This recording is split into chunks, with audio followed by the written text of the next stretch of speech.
Et c'est reparti pour Smart Bourse, votre double dose quotidienne de marché en direct sur Bismart. Chaque jour à la mi-journée, 12h30, 13h. Et le soir, la grande édition, le grand digest de l'information économique, financière et boursière pendant une heure à partir de 18h30. L'énergie et l'inflation à la une ce soir. L'énergie avec l'Assemblée Générale de Total qui était l'événement du jour en matière de démocratie actionnariale. Total qui d'ailleurs a entériné son nouveau nom, Total Énergie désormais, pour sacraliser sa transition et sa mutation vers un groupe multi-énergétique et non plus seulement pétrolier ou gazier.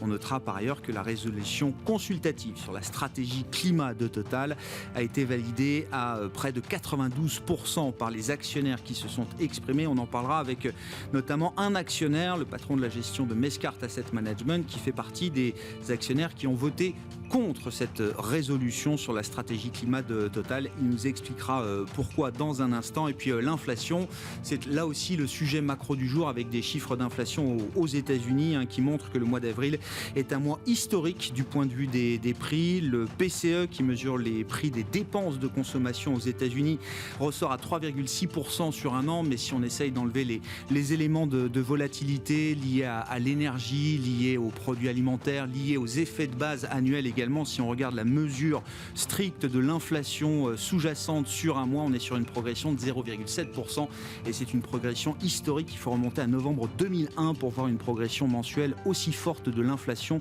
aux États-Unis. Intéressant de noter que les marchés obligataires n'ont pas bronché après la publication de ce chiffre.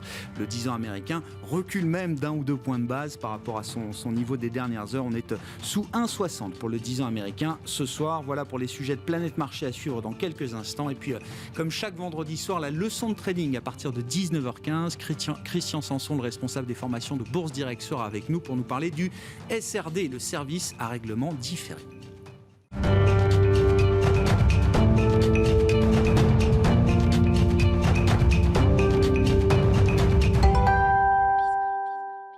Et une séance très positive encore pour les indices européens en cette fin de mois de mai. Il reste la séance de lundi, mais le mois de mai aura été un mois très positif pour les marchés actions, à commencer par le CAC 40 qui mène la danse en Europe avec une progression de plus de 16% depuis le 1er janvier. Séance positive donc, les infos clés du jour après la clôture en Europe. C'est avec Nicolas Pagnès depuis la salle de marché de Bourse Direct. Clôture dans le vert ce soir pour le CAC 40. L'indice parisien gagne 0,75% à 6484 points, soit juste en dessous des 6500 points. Les investisseurs qui ont pu prendre connaissance de nombreuses statistiques aujourd'hui de part et d'autre de l'Atlantique. Commençons par la plus attendue, à savoir l'inflation au mois de mai aux États-Unis. L'indice des prix à la consommation progresse de 3,6% sur le mois, soit légèrement plus que les 3,5% anticipés par le consensus, confirmant dans tous les cas la progression des prix sur la période. Dans sa version core, c'est-à-dire sans les dépenses liées à l'alimentation ou à l'énergie, l'inflation ressort en progression de 3,1%, soit légèrement plus donc que ce qu'en attendait le consensus, qui tablait lui sur une progression de 2,9%. On note que si cette inflation fait craindre depuis plusieurs semaines à de nombreux investisseurs, qu'elle ne force la Réserve fédérale américaine à réduire son soutien à l'économie américaine, les marchés financiers ont réagi plutôt positivement à cette hausse de prix déjà anticipée par le marché, par les marchés même. Les principaux indices américains évoluent dans le vert depuis l'ouverture, tandis que le rendement obligataire à 10 ans aux États-Unis se détend ce soir par rapport à son niveau de ce matin. Il était aux alentours des 1,61% ce matin. Il repasse à 1,59% ce soir. Aux États-Unis toujours, les dépenses des consommateurs progressent de 0,5% sur le mois, un niveau attendu par le consensus, tandis que la confiance des ménages calculée par l'Université du Michigan ressort, elle, en net recul. L'indice tombe à 82,9 points au mois d'avril contre 88,3 points un mois plus tôt. Et on continue avec plusieurs statistiques encore, mais en France à présent, où tout d'abord l'inflation progresse de 1,4% au mois de mai sur un an contre 1,2% au mois d'avril. Sur un mois, en revanche, l'inflation augmente de 0,3%. En France, toujours, la consommation des ménages chute de son côté de 8,3% au mois d'avril sur un mois, après une contraction beaucoup plus restreinte au mois de mars de 0,3% seulement. Une baisse qui s'explique essentiellement par le recul des achats de biens fabriqués sur la période, avec notamment les mesures de restriction au mois d'avril. Et on continue avec le PIB de la France qui s'est contracté sur l'année 2020, on le savait déjà, mais moins que prévu finalement. Il recule de 8% contre 8,2% dans l'estimation antérieure. Un recul lié à la crise de Covid-19 donc, mais aussi évidemment aux différentes mesures de restriction sur le territoire. En ce qui concerne l'estimation du PIB sur le premier trimestre 2021 en France, on note que l'économie française a continué sa contraction, contrairement à ce qu'on pouvait penser précédemment. Le PIB de l'Hexagone ressort en effet en recul de 0,1% sur la période selon la dernière estimation, contre une première estimation qui prévoyait une hausse de 0,4%, estimation antérieure qui avait eu lieu il y a un mois. En zone euro à présent, et après c'est fini pour les statistiques, la confiance des consommateurs ressort à moins 5,1 points au mois de mai, après moins 8,1 points au mois d'avril, un niveau que l'indice n'avait pas atteint depuis octobre 2018 grâce à la réouverture progressive de l'économie et à l'accélération du rythme des vaccinations. Voilà, beaucoup de statistiques donc à suivre aujourd'hui et peu d'actualité du côté des valeurs. On note tout de même que Airbus était toujours entouré à la Bourse de Paris aujourd'hui sur la séance suite aux prévisions ambitieuses de l'avionneur en matière de production. Deutsche Bank a revu son objectif de cours à la hausse à 122 €, tandis que JP Morgan vise lui les 138 €. On note que Airbus gagnait ce soir 1,24% et que son cours actuel est à exactement d'ailleurs à 108 € ce soir. Du côté des plus fortes hausses à Paris, on note que Kering gagné 1,66%, AXA gagne 1,6%, L'Oréal gagne 1,5%, Crédit Agricole également 1,5%, tandis que Dassault Systèmes gagne lui aussi aux alentours de 1,5%. Et on note que les plus fortes baisses sont signées Vinci, moins 0,3%, Renault, moins 0,2%, ou encore Air Liquide, moins 0,16%.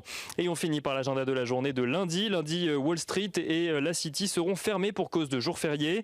Les investisseurs découvriront cependant les indices PMI nationaux en Chine, tandis que l'OCDE présentera ses nouvelles prévisions économiques. Les investisseurs qui découvriront également l'inflation en Allemagne au mois de mai, tandis que côté valeurs, Big Ben Interactive ou encore Nacon publieront leurs résultats annuels. Nicolas Pagnès en fil rouge avec nous tout au long de la journée sur Bismart depuis la salle de marché de Bourse Direct.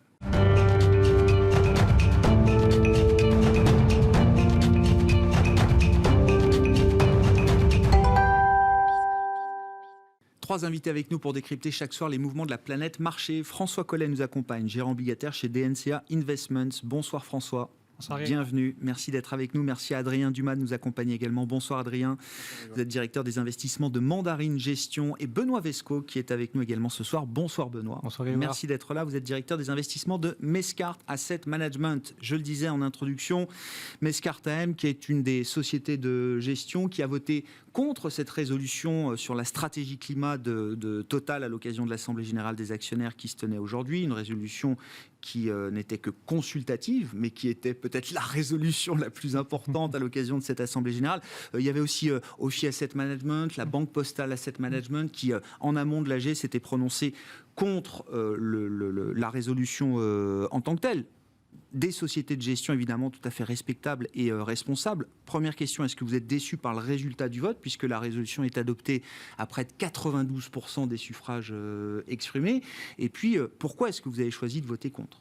Oui, il n'y a pas de déception sur le vote, et on ne cherchait pas, il n'y a pas d'objectif de vote. Ce qui nous intéresse, c'est d'avoir une stratégie, une visibilité à long terme en tant qu'investisseur sur ce que va faire Total et le secteur pétrolier de manière générale face à ces enjeux climatiques. Il est clair que le business model de ce secteur, il est complètement challengé et qu'il va falloir le revoir. Vous espériez pas quand même qu'il y ait justement, dans le contexte dans lequel on évolue aujourd'hui, vous espériez pas qu'il y ait peut-être un peu plus de, je sais pas, de courage actionnarial, si je me place de votre côté, d'une certaine manière, Benoît, pour poser la question un peu plus durement, d'une certaine manière. Non, ce qu'il faut saluer, et là on va regarder le côté positif, ce qu'il faut saluer du côté de Total, c'est justement ce volontariat. Il y a un an, quand on se replace un peu en arrière, il y a un an sur l'AG précédente, on avait dû déposer une résolution externe pour avoir une visibilité sur cette stratégie climat.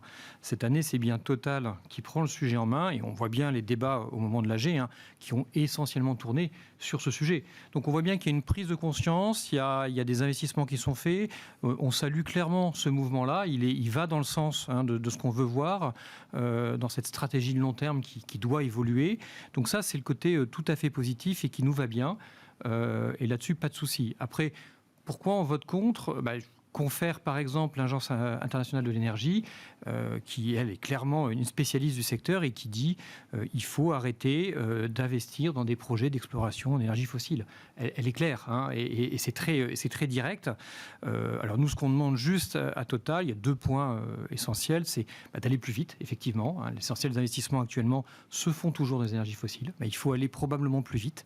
Les spécialistes nous le disent, donc il faut les entendre.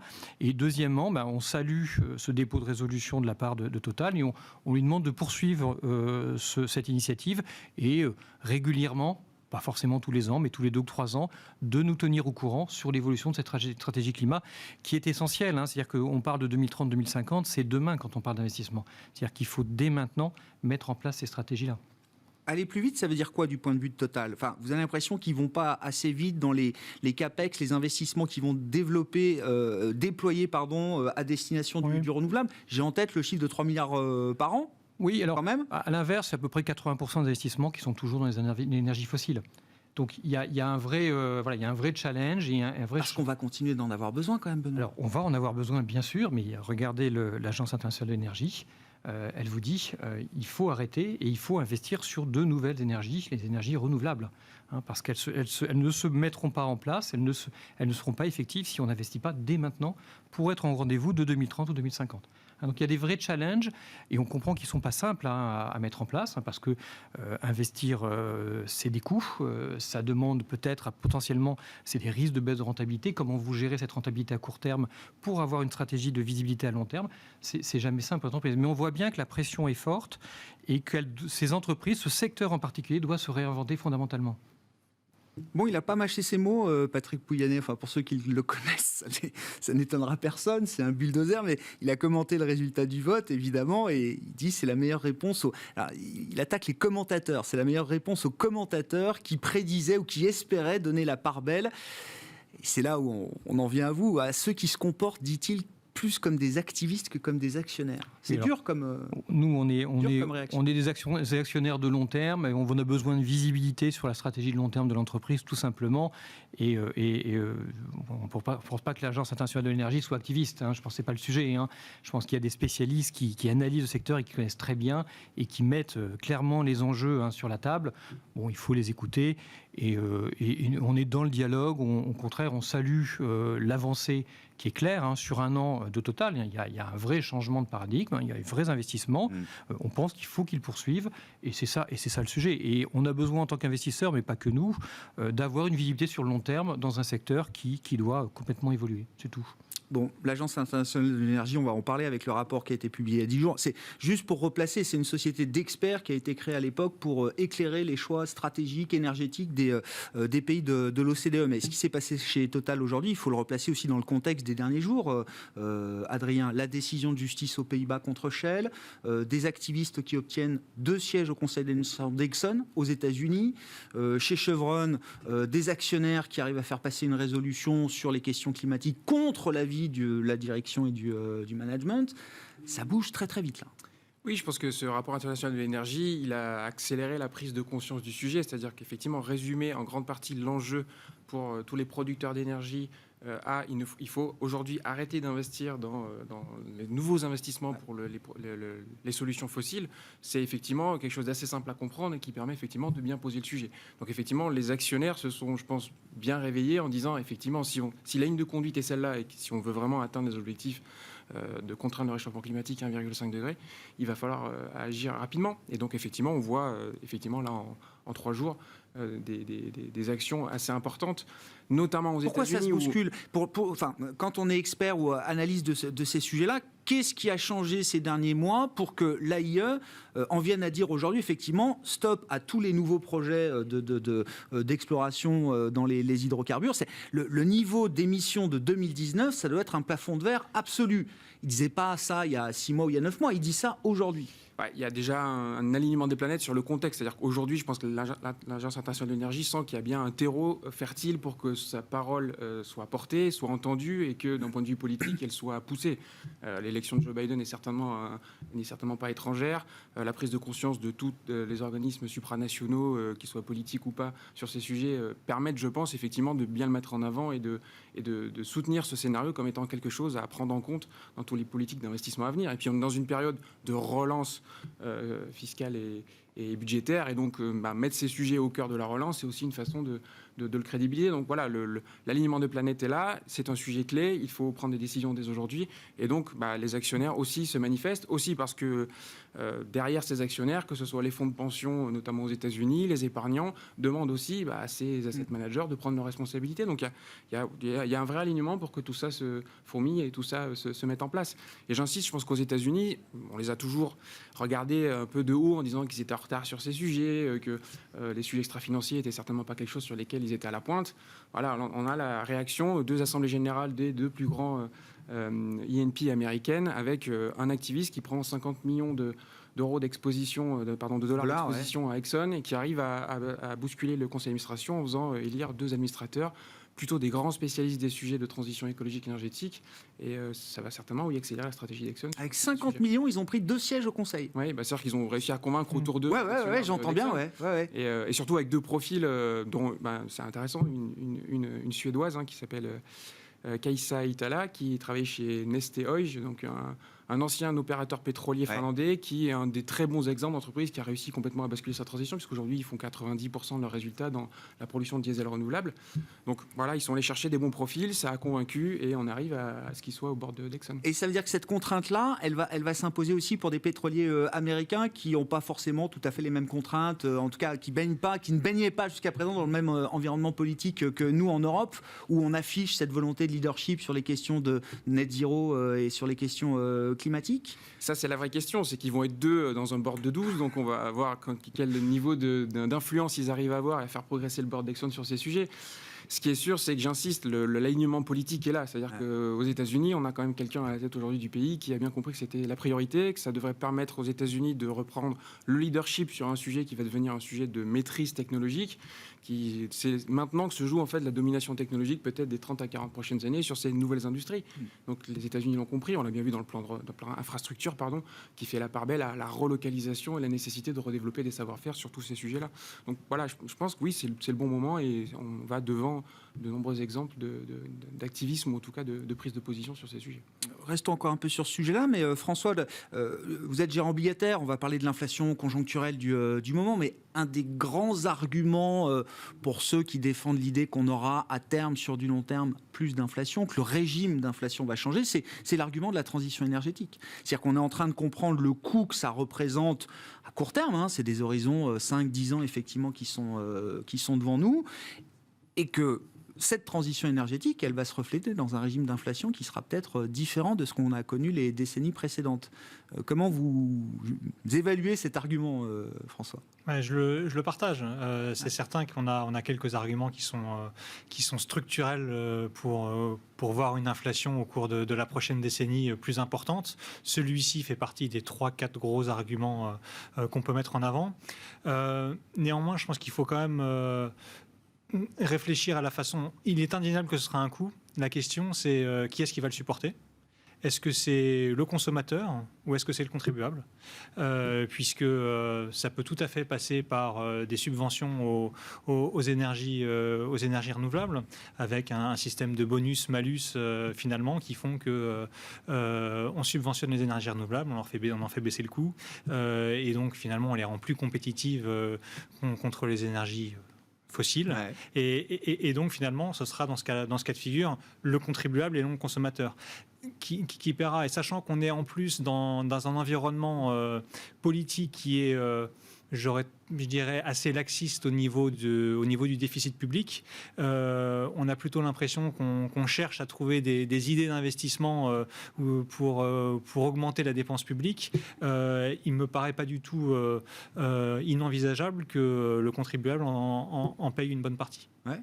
Oui, enfin, il y a aussi quand même des éléments, parce que l'énergie renouvelable à la sortie, mais enfin, l'AIE nous dit les métaux qui sont nécessaires à la transition énergétique, la demande va exploser. C'est x7 horizon 2030. Le cuivre, une mine de cuivre, c'est 7-8 ans pour ouvrir une nouvelle mine de cuivre. Là, forcément, il y a un coût immédiat qui va forcément se retrouver à un moment dans les prix, quelque part, dans l'automobile, j'en sais rien, tout ce qui a besoin de cuivre aujourd'hui pour aller vers l'électricité. Oui, bon, on le voit déjà. Hein. Le prix de la tonne de cuivre a beaucoup augmenté, d'autant plus que le principal producteur étant le Chili, et on a une situation là-bas qui est situation sociale là-bas qui est assez dégradée, avec des grèves très importantes dans les principales mines de cuivre.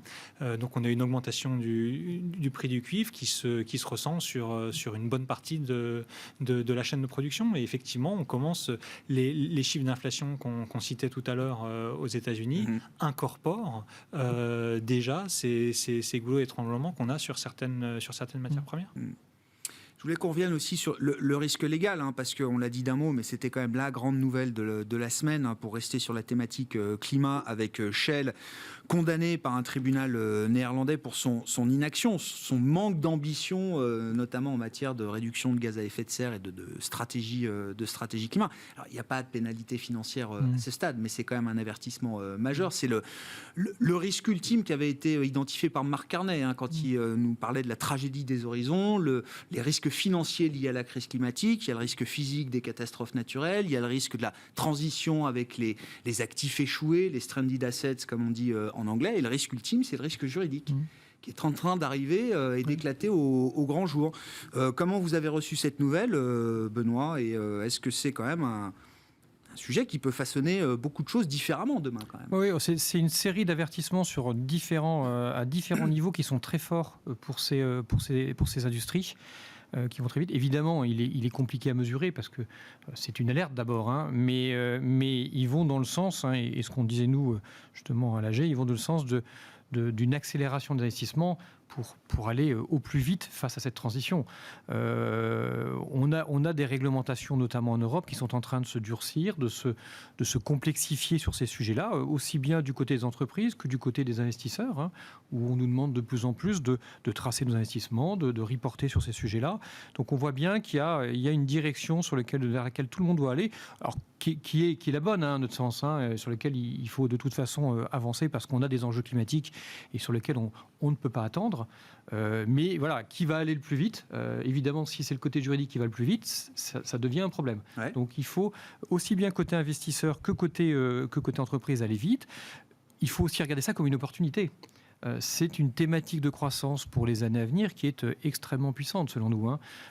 Ça va mener, on parlait tout à l'heure de matières premières, mais ça va amener des innovations majeures avec des pépinières d'entreprises, des pépites d'entreprises qui vont arriver avec des solutions. Et c'est ça aussi le sujet qu'on doit travailler. C'est-à-dire qu'il faut le regarder évidemment côté risque, mais il faut aussi le regarder côté opportunité. Et là, il y a un vrai sujet de thématique croissance pour les années à venir. Sur le risque légal autour du climat, qu'est-ce que vous inspire la décision du tribunal de l'Haye? Et puis, si je me mets à la place de Patrick Pouyanné, lui, il doit se dire, mais attendez, moi, mon risque juridique, il est aussi dans l'autre sens. C'est-à-dire que si je commence à délirer dans mes objectifs et à afficher n'importe quoi parce qu'il faut afficher quelque chose qui soit cohérent et consistant avec ce que le politique me demande aujourd'hui, qui me dit que dans 2-3 ans, on ne va pas venir me demander des comptes en disant, mais attendez, vous n'êtes pas au rendez-vous des objectifs, là, il va falloir payer, vous allez être jugé pour ça. Oui, je suis d'accord, c'est un peu une boîte de Pandore qui s'ouvre et on ne sait pas trop effectivement comment le calibrer. La remarque qui est faite, c'est de dire vous êtes sur un rythme de moins 20% horizon 2030 et nous, d'après le scénario de l'AIE, il faudrait plutôt que vous soyez autour de moins 45. Bon, déjà, comment le quantifier, comment le matérialiser et comment, l'entreprise peut crédibiliser une annonce autour de ce scénario, c'est déjà difficile à mesurer. Donc, effectivement, on ouvre un sujet qui me semble très large. Et puis surtout, là, pour l'instant, on s'attaque au sujet de la production d'énergie et des fossiles. Mais le sujet des émissions de CO2, on le sait tous, il est transverse à beaucoup de secteurs, beaucoup d'industries. Et donc, aller challenger toutes ces industries-là, tous ces secteurs qui vont quand même avoir besoin, certes, de réfléchir à leur stratégie, mais quand même aussi besoin de leur cash flow existant pour financer cette transition. On ne pourra pas réussir la transition écologique sans les cash flows de Total, sans les cash flows de Shell. Donc voilà, c'est pour ça qu'il n'y a pas de pénalité financière aussi, je pense. C'est que c'est un avertissement et que l'objectif n'est pas financièrement à ce stade de pénaliser l'entreprise. Mais oui, ça ouvre une boîte de Pandore assez importante. Alors après, on sait que les Pays-Bas sont souvent en avance sur ce type de prise de position. Ils vivent en partie sous l'eau, oui. quand même. Oui, non, mais ça joue un peu. Mais oui, c'est un sujet intéressant. Ah ouais. Et est-ce que vous voyez, sur le plan très pragmatique, est-ce qu'il y a un risque, et c'était une discussion qu'on avait cette semaine avec un de vos confrères, enfin le risque de reproduire avec le secteur énergétique européen ce qu'on a fait avec le secteur bancaire. Très bien, on a des banques super capitalisées, surcapitalisées, les mieux capitalisées au monde aujourd'hui, sauf qu'on est devenus des nains. Et qu'aujourd'hui, pour faire un gros deal M&A en Europe ou en France, on fait appel aux banques américaines, on ne fait plus appel aux banques françaises. Vous connaissez le dicton, hein, les États-Unis innovent, les Chinois copient et les Européens réglementent. Donc c'est pas nouveau, et c'est quelque chose qui est assez constaté effectivement dans beaucoup d'industries. Donc oui, effectivement, faisons attention à ne pas encore pénaliser nos savoir-faire et nos industries et nos entreprises en voulant aller peut-être un peu trop vite et effectivement n'ayant pas en ligne de mire la compétition internationale qui va être effectivement aussi très importante sur ce sujet-là. C'est un vrai risque. C'est un risque qu'on est capable de ne pas reproduire les erreurs du passé en Europe. Alors, il faut l'espérer. Vous avez raison, c'est un risque. Je pense qu'aussi c'est notre rôle d'investisseur d'être le plus attentif à ces enjeux d'évolution et de dialoguer régulièrement avec les entreprises pour discuter de ces sujets-là régulièrement et les rendre aussi attentifs et s'assurer de leur évolution et de leurs investissements. Je pense que là, il y a du dialogue qui peut se mettre en place naturellement entre entreprises et investisseurs et que là, les enjeux sont communs. L'évolution, elle doit se faire rapidement. Évidemment, si elle ne se fait pas suffisamment rapidement, le risque, il sera réglementaire. Et là, ce serait pire que tout. Bon, venons-en au sujet de l'inflation, François. Je voulais quand même... ce qui est impressionnant, c'est que le 10 ans américain baisse aujourd'hui. On était à 1,61 en début d'après-midi, avant la publication de l'inflation d'avril. On est à 1,59 ce soir au moment où on se parle. Bon, évidemment, c'est des micro-mouvements, mais quand même, sur un chiffre d'inflation, alors il y a toujours 1000 manières de lire l'inflation qui a été publiée là, pour le mois d'avril aux États-Unis. Déjà, ce n'est pas l'indice CPI que le marché regarde beaucoup, c'est l'indicateur dont on nous dit qu'il est l'indicateur privilégié par la Fed, l'indice des prix des dépenses de consommation des Américains. Sur un mois, le corps PCE, c'est plus 0,7%. Je disais, il faut remonter sur 40 ans, c'est arrivé 2 fois dans l'histoire, en novembre 2001 et en août 1983. Bon, quand même un chiffre très fort, le marché obligataire ne bronche pas. Non, effectivement. Alors, il y a plusieurs raisons à cela. La première, c'est que le chiffre de PCE, comme on l'appelle aux États-Unis, et le deuxième chiffre qui est publié dans le mois. Donc on a eu déjà le CPI il y a 15 jours. Ce CPI montrait en glissement mensuel 0,9% sur le CPI Core, le plus haut depuis 1982. Donc finalement, c'est pas une vraie surprise. Le marché était prévenu que l'inflation allait augmenter très fortement. C'est vrai que quand on regarde les statistiques économiques sont très difficiles à lire depuis maintenant un an. Quand on le regarde en glissement annuel sur cette inflation sous-jacente, on est à 3%. Mais il y a un an, on était légèrement en dessous de 1%, ce qui veut dire que sur 2 ans, on est à 2% par an, exactement l'anticipation de la Fed. Le marché obligataire a déjà intégré ces chiffres d'inflation du mois d'avril plus forts. Il y a aussi des petits phénomènes techniques. Lundi sera un jour férié aux États-Unis, le Memorial Day. Donc on est sur le dernier jour du mois. Le dernier jour du mois, il y a toujours une extension sur les indices obligataires qui font que les fonds passifs sont obligés de racheter des titres du Trésor américain. Donc voilà, la conjonction de ces éléments fait que le marché obligataire se tient bien aujourd'hui malgré ces forts chiffres d'inflation. Mais vous avez raison de rappeler le CPI parce que en fait, les taux américains arrêtent de monter et baissent depuis la publication du CPI. On a dû avoir un petit pic à 1,70 là mi-mai et puis on se retrouve on est retombé jusqu'à 1,55 et vous dites ça y est, le marché d'une certaine manière, la bosse conjoncturelle d'inflation, elle a parfaitement été pricée, intégrée par le marché. obligataire. Effectivement, la Fed a réussi à convaincre le marché obligataire que l'inflation serait transitoire. Je pense que le débat n'est pas encore tranché, mais elle a réussi à convaincre la plupart des opérateurs de marché qu'elle aurait raison. Il y a un an, la question était de savoir si la crise serait déflationniste ou inflationniste. Je crois que le débat est plus là aujourd'hui. On sait qu'on penche du côté inflationniste. La question aujourd'hui, c'est est-ce que c'est transitoire ou est-ce que c'est pérenne ? Le marché est encore du côté de la Fed. Nous, ce qu'on voit, c'est qu'on risque de voir encore quelques mois avec des surprises positives sur l'inflation. Ouais. Le mois de mai, on devrait voir une inflation aux États-Unis proche de 5%, et qui devrait culminer entre le mois de mai et le mois de juin autour de 5%. Ce sera un petit peu plus loin en Europe, et puis avec une mesure un peu plus faible. On devrait s'approcher des 3% au cours du quatrième trimestre en Europe. Néanmoins, le marché achète ce côté transitoire, et puis vous avez en attendant des taux monétaires qui sont à 0 aux États-Unis, à moins 0,5 en zone euro, et ça joue un peu comme un aimant. C'est vrai qu'entre avoir son cash à 0 et du cash, il y en a énormément, ou pouvoir le placer à 1,5, 1,6, vous êtes toujours attiré par aller chercher un petit peu de rendement. Et vous êtes-vous confortable avec le pricing de marché ? C'est-à-dire, déjà 5% d'inflation mai-juin, donc on sera vraiment au pic de la bosse d'inflation. Et ensuite, qu'est-ce que vous avez en tête pour la suite ? À quelle vitesse et jusqu'où ça peut redescendre ensuite si ça doit être une bosse d'une certaine manière, François ? Alors ensuite, aux États-Unis, on s'attend à un retour vers 3% en fin d'année sur l'inflation. Et sur l'année prochaine, on devrait se situer entre 2,5 et 3%. Donc votre idée, c'est quand même que le débat... Le débat sur la surinflation ou l'hyperinflation, ou je ne sais pas comment vous l'appelez, il va très vite retomber. Il va vite retomber, oui. Ces 10 dernières années, on a vu les banques centrales ont un objectif d'inflation en gros à 2, à quelques petits écarts près, mais en gros à 2. Ces 10 dernières années, elles ont fait entre 1 et 2% d'inflation. Tous les facteurs structurels qui vont pousser l'inflation à la hausse désormais sont bien présents. Donc nous, on anticipe que les banques centrales, en tout cas que l'inflation va être au-dessus de l'objectif des banques centrales, mais elles ont les moyens, les outils, néanmoins, de ne pas laisser déraper cette inflation n'importe où. Donc c'est pour ça que nous, on anticipe un niveau d'inflation entre 2 et 3%. Si on devait aller bien au-delà, ça viendrait porter atteinte à la crédibilité de ces banques centrales. Elles ont mis énormément de temps à réussir à asseoir cette crédibilité. Je pense que c'est leur actif le plus cher, leur crédibilité, et qu'elles feront tout pour la garder.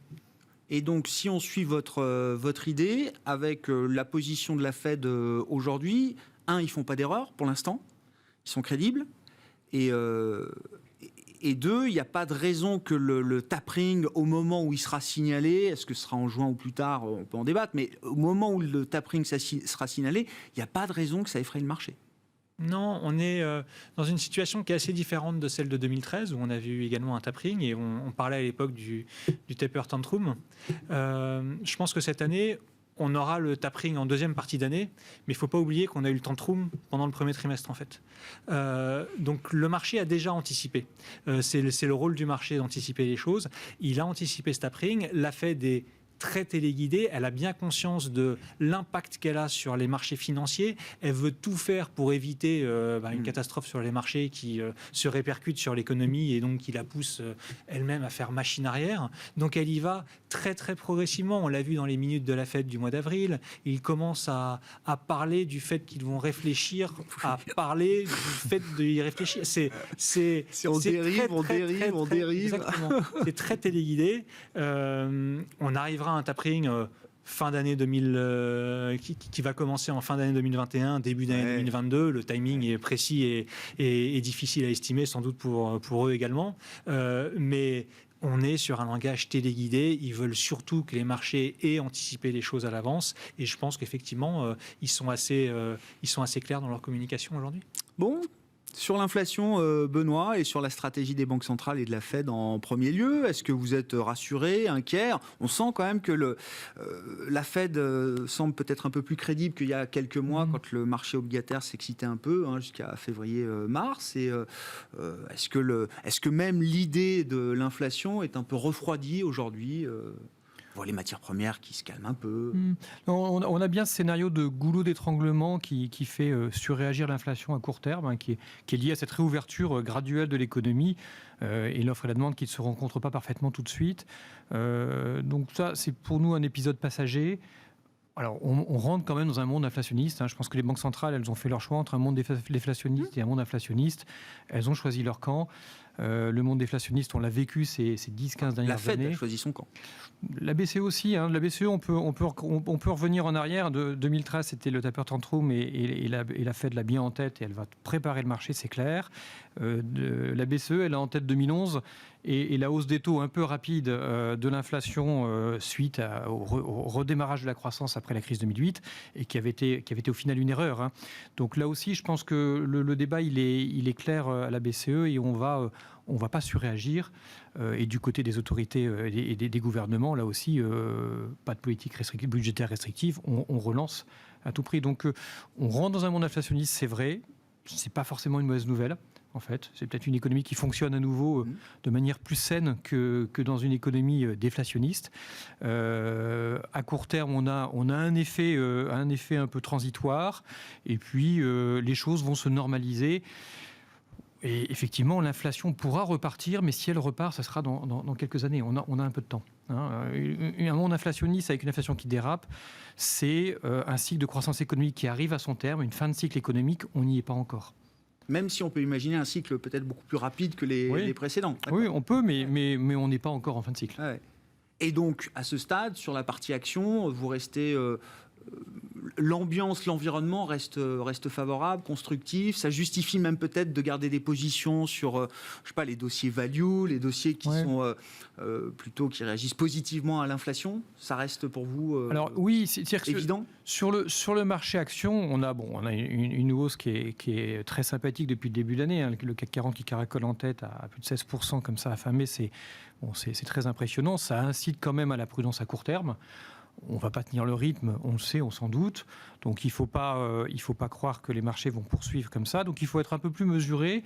Et on va passer probablement d'un marché qui jouait des thèmes, grosse value, suivant l'épisode sanitaire dans lequel on était, à un marché qui va regarder plutôt les résultats des entreprises un par un, et qui va trancher et qui va faire ses choix. Et là, ça demande un peu plus de sélectivité dans les portefeuilles, plus diversifié probablement, et tant mieux, mais un peu plus sélectif. On voit que le mois de mai a été un peu plus brouillon d'ailleurs en termes de lecture sectorielle ou de style. Oui, exactement. Et puis avec peut-être par moment des catalyseurs qui amèneront des petits retracements sur les marchés actions.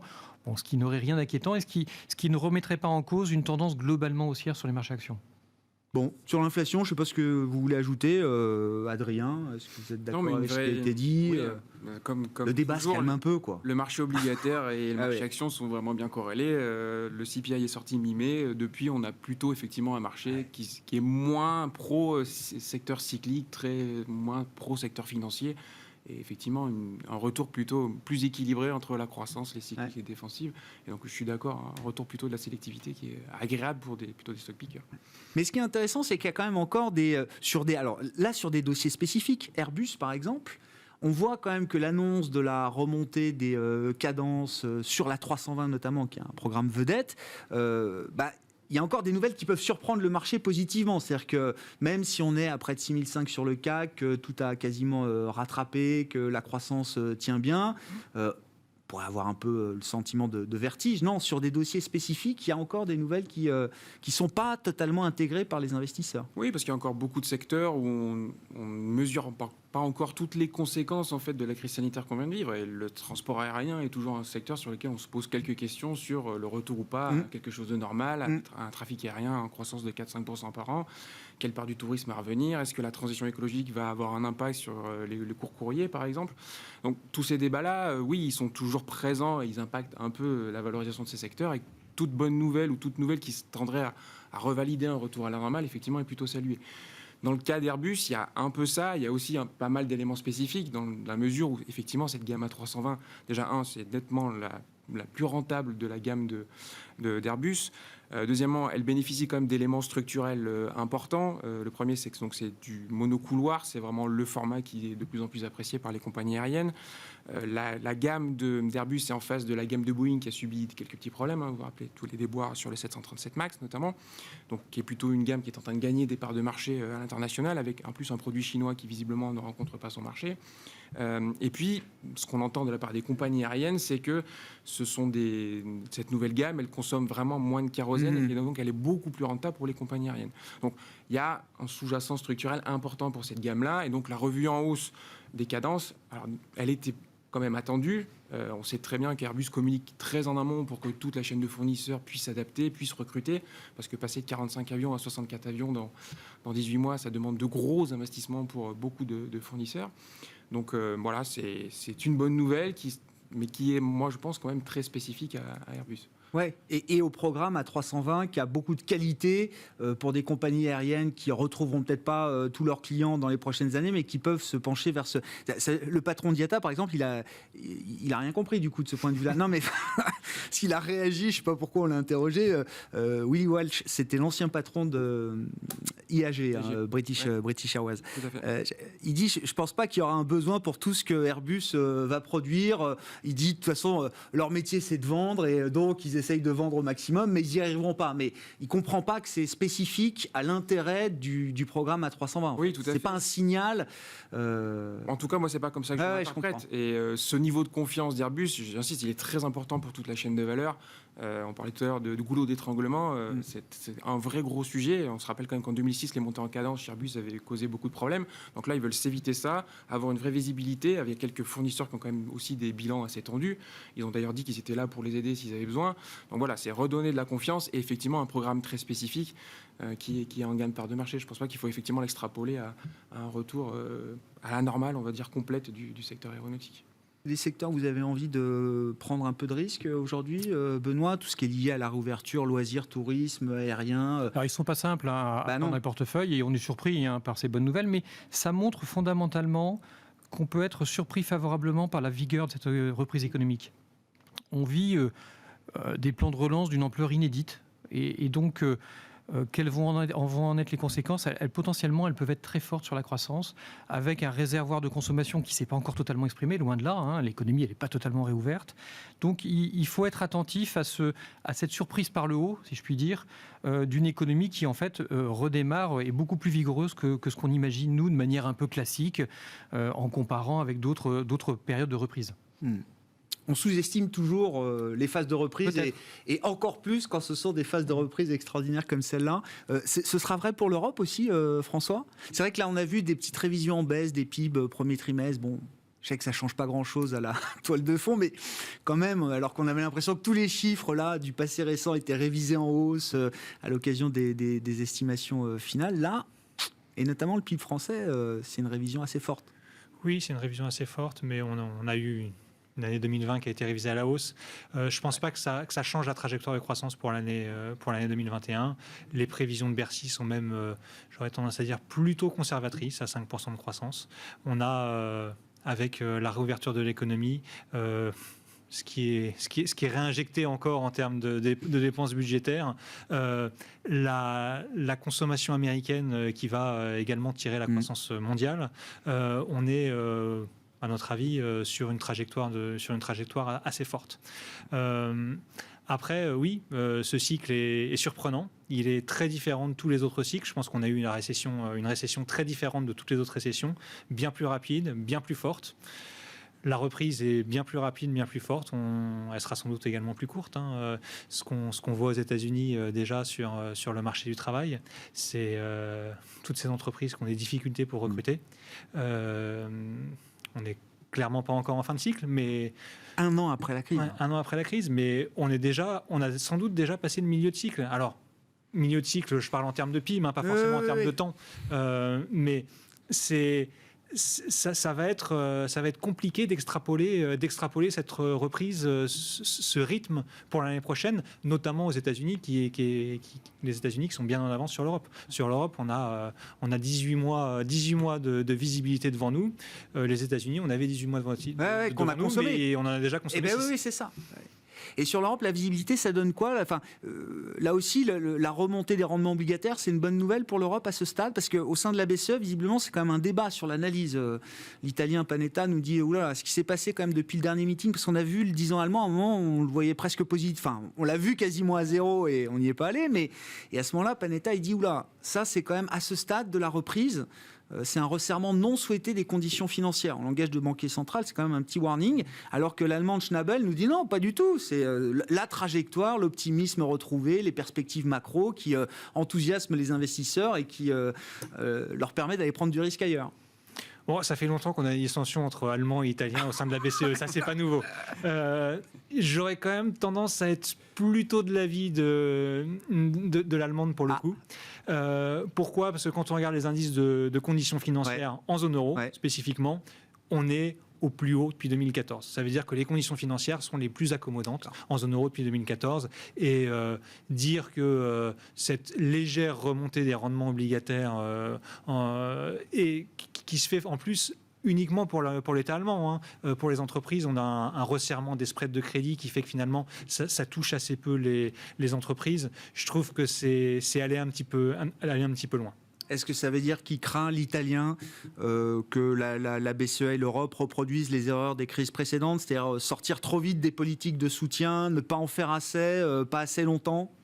Oui, c'est sûr que le risque pour la BCE, c'est de sortir du quantitative easing, de sortir de toutes ces mesures trop tôt, parce que s'ils sortent de ces mesures trop tôt, ça veut dire peut-être avoir la nécessité d'y re-rentrer par la suite. Donc il faut vraiment prendre son temps, surtout en Europe. On n'a pas le même soutien budgétaire en Europe qu'aux États-Unis. Et donc le soutien de la BCE me semble d'autant plus important en Europe que le soutien budgétaire est plus faible. Les prochaines réunions, ce sera les prochains grands rendez-vous pour les investisseurs et pour les marchés. 10 juin pour la Banque Centrale Européenne, 15 et 16 juin pour la Réserve Fédérale Américaine. Merci beaucoup, messieurs, d'avoir été avec nous ce soir pour Planète Marché. François Collet, DNCA, Adrien Dumas, Mandarine Gestion et Benoît Vesco, Mescart Asset Management étaient nos invités en plateau.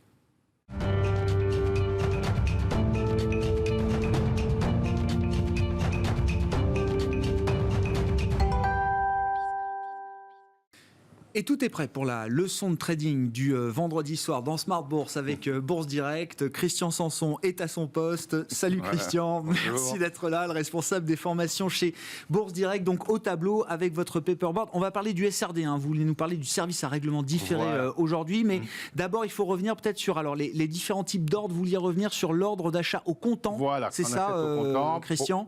Pour bien comprendre un peu le fonctionnement du SRD, il faut comprendre un peu comment, quand on achète au comptant, comment ça se passe. D'ailleurs, on peut voir à l'écran qu'une valeur, on peut l'acheter sur un compte titre ordinaire, soit au comptant, soit au SRD, mais on en reparlera un peu plus tard. Sur un PEA, on n'a pas le choix, c'est du comptant uniquement.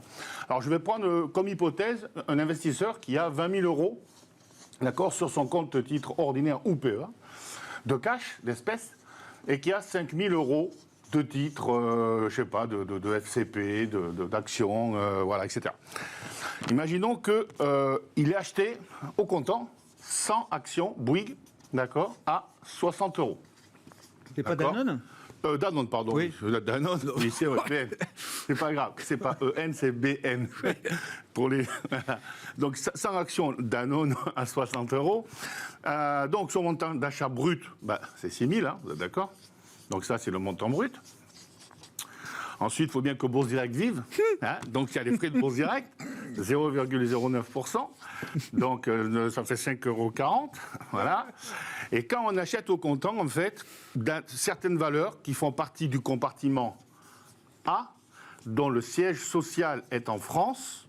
Alors, la liste, on peut la trouver sur le site des ministères des Finances, sur notre site aussi, ou sur le site de l'AMF. D'accord ?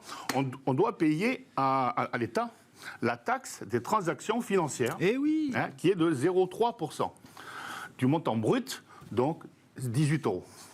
Voilà. Ah oui, j'avais pas en tête que c'était 0,3%. Pour moi, c'était 0,0 quelque chose, la TTF. Non, elle est à 0,3%. Donc, si vous voulez, ça veut dire quoi? Ça veut dire que demain, le compte espèce, cash, il sera de 20 000, moins tous les frais que je viens de citer. D'accord? Et donc, ça nous mène à 13 976,60 €. D'ailleurs, petit calcul, le prix de revient unitaire qu'on appelle PRU fiscal pour l'investisseur, puisqu'il faudra bien qu'il fasse une déclaration d'impôt, qui est la différence entre le prix de vente et le prix d'achat. Le prix de revient fiscal, c'est tout simplement, pour lui, les 6 000 €. Alors là, plus tous les frais, d'accord, divisé par la quantité, c'est-à-dire 100. Ouais. C'est-à-dire qu'il va gagner des sous, cet investisseur, à partir de 60 234. Tant que l'action n'est pas montée au-delà, il ne gagnera pas de sous. Voilà. Donc ça, c'est au comptant. Et qu'on soit français ou étranger, etc., que ce soit un compte PEA ou pas PEA, on paye la TTF et c'est comme ça que ça se passe. Alors maintenant, on peut faire la même chose, mais un SRD. Alors le SRD, ça va vous faire rigoler un peu, mais moi je compare ça un peu à un leasing avec option d'achat. Le SRD, ou comme si on va à la banque, faire un crédit, parce qu'on peut acheter à crédit. Moi je dis que c'est un leasing avec option d'achat, parce qu'il y a un terme, on verra ça peut-être plus tard, et à la fin de ce terme, on peut soit acheter les actions vraiment, soit les reporter, repartir sur un nouveau leasing, etc. On peut aussi le comparer à un découvert autorisé, d'accord? Donc je prends exactement les mêmes caractéristiques. Cet investisseur a 20 000 € de cash, d'accord? Et il a 5 000 € de titres lambda. Alors, le SRD, déjà, comme c'est un crédit, c'est comme vous allez à la banque, c'est vous qui devez le demander. Il y aura un comité de crédit qui vous l'accordera ou pas.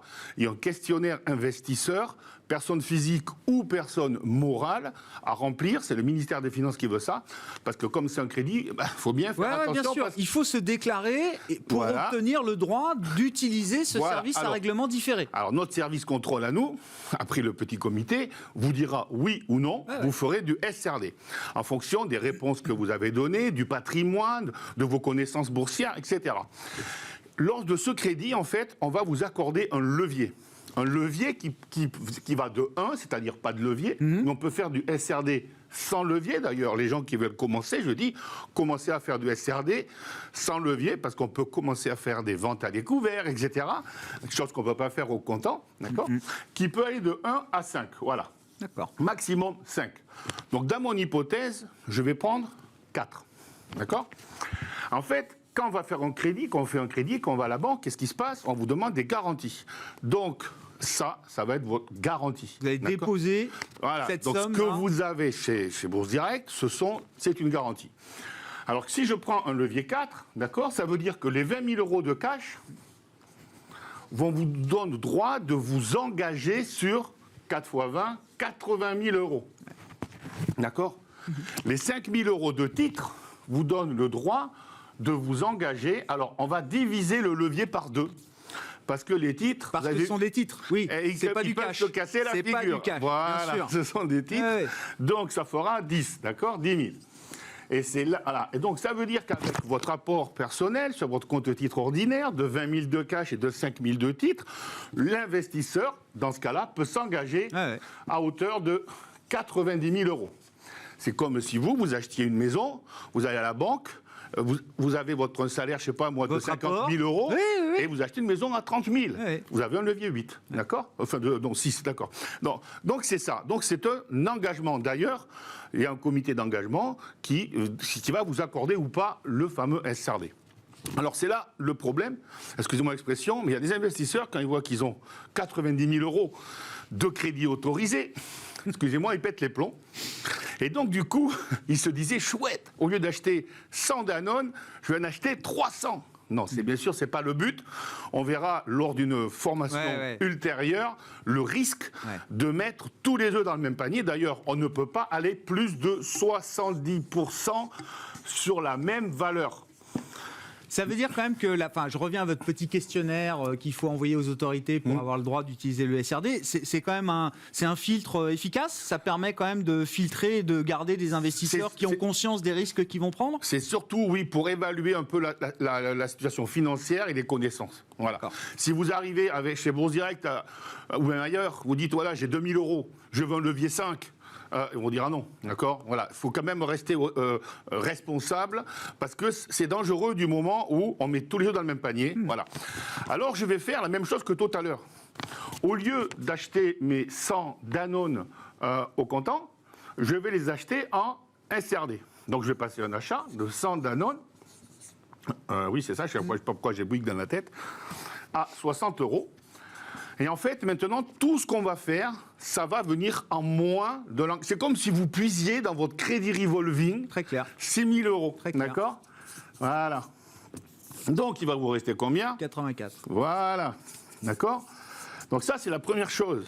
Alors, l'avantage aussi, c'est que quand on achète à crédit, on n'est pas propriétaire de l'action pour l'instant. On pourra le devenir à la fin du crédit, qu'on verra plus tard aussi dans notre leçon qui s'appelle le jour de la liquidation. On ne paye pas la TTF. Ah oui. Donc déjà, quand on initie la position sur un compte titre ordinaire, on ne paye pas la TTF. Ça veut dire quoi ? Ça veut dire que si vous prenez deux investisseurs, un qui achète de la Danone ou n'importe quelle valeur, et il va au comptant, il va payer 0,3%, donc 18 €. Quelqu'un qui va l'acheter en SRD. Alors le SRD, c'est un crédit, donc c'est pas gratuit. Il y a tous les jours, on va vous débiter ce qu'on appelle la commission de règlement différé, qui est de 0,023% par jour et par valeur. Ouais. C'est 2,30 €. Ça veut dire que c'est équivalent d'acheter l'action au comptant et de payer la TTF que d'acheter un SRD et de la garder pendant 13 ou 14 jours. Donc les personnes qui font un peu plus de court terme, qui font du swing trading par exemple, qui veulent profiter des accélérations pendant une dizaine de jours, sur un compte titre ordinaire, il vaudra mieux faire du SRD, ça leur coûtera moins cher que de payer la TTF. Par contre, si on veut vraiment devenir propriétaire de l'action Danone et la garder pendant 6 mois ou 2 ans, il vaut mieux payer la TTF que faire du SRD parce que ça vous coûte. Mais l'optique, elle est là en fait. C'est chaque profil a plus ou moins sa méthode. Donc voilà. Donc c'est vraiment déjà le premier avantage, c'est que lorsqu'on initie donc la position, il n'y a pour l'instant pas de TTF. Ensuite, il reste un petit peu de temps. Donc ensuite, imaginons que la personne dit voilà, si elle monte à 70, j'aimerais les vendre d'ici la fin du mois. Donc il va passer une vente de 100 Danone à 70, à cours limité de 70 €, ça viendra à moins, d'accord ? Parce que c'est une position qui pourrait être exécutée. Donc il va rester 77 000. Et puis il se dit, mais si jamais elle casse 56 ou 7, j'aimerais les vendre parce que puis je perds 3 €, mais j'ai pas envie d'en perdre 10 000. Donc il va passer une vente stop à seuil de déclenchement. Donc toujours. Voilà, peut-être révocation d'ici la fin du mois, à, admettons, 57 €. Donc, moins 5 700. Voilà. 0, 0, 3, 6, 1 et 71. Voilà. Ça veut dire qu'il va lui rester du cash aussi. D'accord ? Alors, vous voyez ce que je viens de faire ? Comme Danone cote en SRD, comme Danone, on peut la vendre à découvert. On peut à la fois sur le titre mettre une limite pour vendre en haut et une limite pour se couper. Au comptant, c'est impossible. Pour vendre, il faut l'avoir. Donc quand on achète au comptant, soit on met une limite pour vendre en haut, soit on met un stop. Mais on ne peut pas mettre les deux.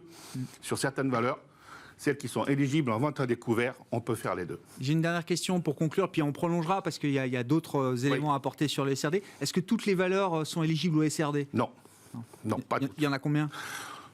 On va dire que c'est à peu près... il y en a plein qui sont... Il y en a un grand nombre. Il y en a beaucoup qui sont éligibles à l'achat, mais beaucoup moins, à peu près une centaine, les grosses à la vente à découvert. Suite vendredi prochain, Christian ? Suite vendredi prochain. Avec grand plaisir. Christian Sanson, le responsable des formations chez Bourse Direct, avec nous ce vendredi soir pour la leçon de trading. Très bon week-end. On se retrouve lundi à 12h30 en direct sur Bismart.